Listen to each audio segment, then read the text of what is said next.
Hi everyone and welcome to another edition of Cruise of the Week. This time I'm talking about one of my favourite subjects, and that's expedition cruising, today with HX Expedition. So welcome Hayley, how are you? I'm good, thank you so much for having me. No problem at all. Thanks for coming in. Right, let's start then. So HX Expeditions, give us a little bit of an overview. So we have been doing expedition cruising since 1896. So we're definitely not the new kids on the block. We have a lot of history, a lot of heritage, and so much culture.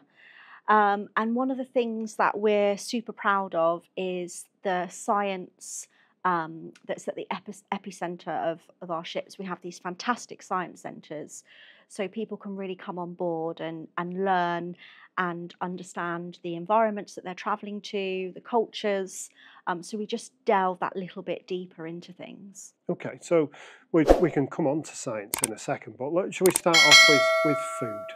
I think every cruiser, everyone who wants to go on the sea tends to love their food, don't they? So let's start with that. What are the different food options on board HX? So one thing that we're very conscious of is obviously the environment, and we're on a journey towards sustainability. So one thing that we do is source about 75% of our food from the local communities that we're travelling to. That keeps our carbon footprint down, but it also gives a really authentic taste on board. Obviously, there's regions in the world like Antarctica where we can't be getting fresh produce, but before we leave, when we leave Argentina, we're taking on a lot of Argentinian steak, seafood, making sure we've got some superb fresh produce as well.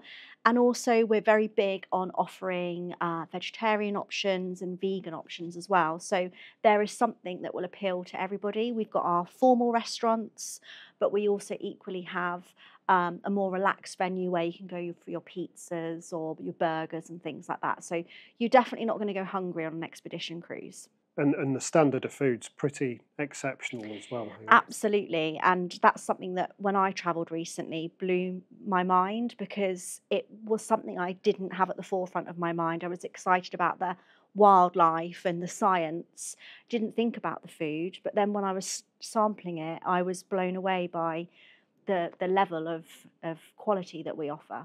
Right. Okay. No. Sounds great. The food always goes down well with me, certainly, and it sounds amazing. But you mentioned science before. Let's talk a little bit about the science aspect of the ship as well.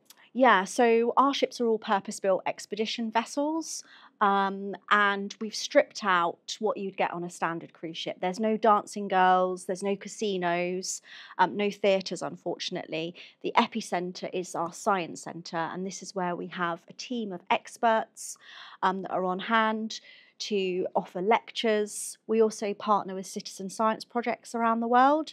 So we have science boats that go out where you can actually go and get specimens and bring them back and be part of that research as well.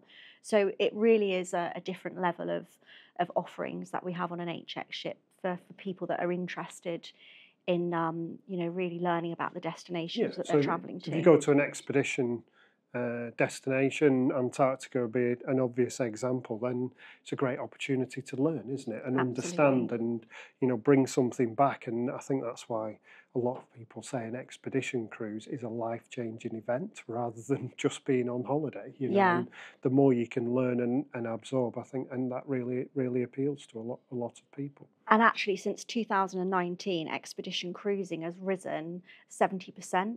So it's really coming into its own now. Whereas I think before we were a tiny sort of proportion of cruise business. People are wanting to do and see so much more now. I think, watching Attenborough, fantastic, but now people actually want to be there and walk in those footsteps nowadays. Amazing. Yeah, great. And let's go back on board, Hayley. So accommodation, the suite staterooms, what are they like on board? Again, I think this is really important because a lot of people, when they think of expedition vessels, is that they're old and that they're not comfortable. But we've got some fantastic ships, very modern. We held back to our Scandinavian roots, so you'll see that there's a lot of wood on board, very comfortable areas to relax in. We have got some wonderful saunas with floor-to-ceiling windows where you can look out and get the views. We do have a great selection of suites on board the new ships as well, and some of them even have hot tubs on the balcony. So, you know, you can still have that level of luxury whilst you're still able to be in a very remote part of the world as well. Brilliant, yeah, great way to see different things, yeah, no doubt about it. And then before we go on to what you can do in a location, let's just talk about the different locations that you go to, Hayley. So we've already mentioned Antarctica. Where would you say the other feature overall destinations are that you go to? A lot of people just think expedition cruising is to cold water destinations, and that's really not the case. We do go Galápagos as well, so you can do expedition and get a suntan. It's not all Arctic conditions. We've actually found recently that Greenland is one of our fastest growing demands for a destination. We've actually partnered with an airline from 2025 where we're flying people directly into Greenland, and we're going the furthest west that we've ever been able to go before. So just really opening up somewhere else. So that's a big one for us. We've recently launched Arctic Norway sailings. So you can do an expedition cruise up to the Arctic Circle and have the opportunity to see the Northern Lights as well. Also, we do places like Alaska. We even do round Britain, so we do some great itineraries in Scotland, and because our ships are so much smaller, we're stopping at very remote Scottish islands that other ships just can't get to.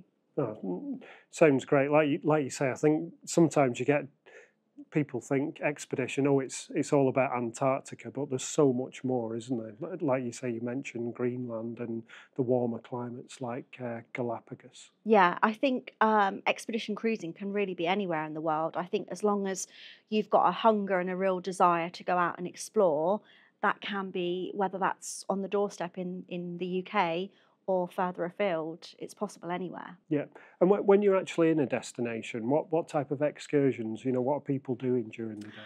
So, generally speaking, you'll go ashore twice a day, once for a landing, so that's where you can actually step ashore, and then we offer zodiac cruising. So that's where you go in our ribs and you're looking for wildlife or ice formations, lots of different reasons. But we do use the ribs for fun. So you're likely to go ashore twice. And actually, I was in Antarctica earlier this year, had a zodiac cruise, and we were surrounded by 12 humpbacks. Amazing. So you're never going to be able to get that close to wildlife in their natural habitat like that. It's phenomenal. Well, it sounds like it's got everything, Hayley. Bit of adventure, great food, good accommodation, fantastic excursions. Great locations that you're going in and really exploring. I think I'm sold on HX Expeditions.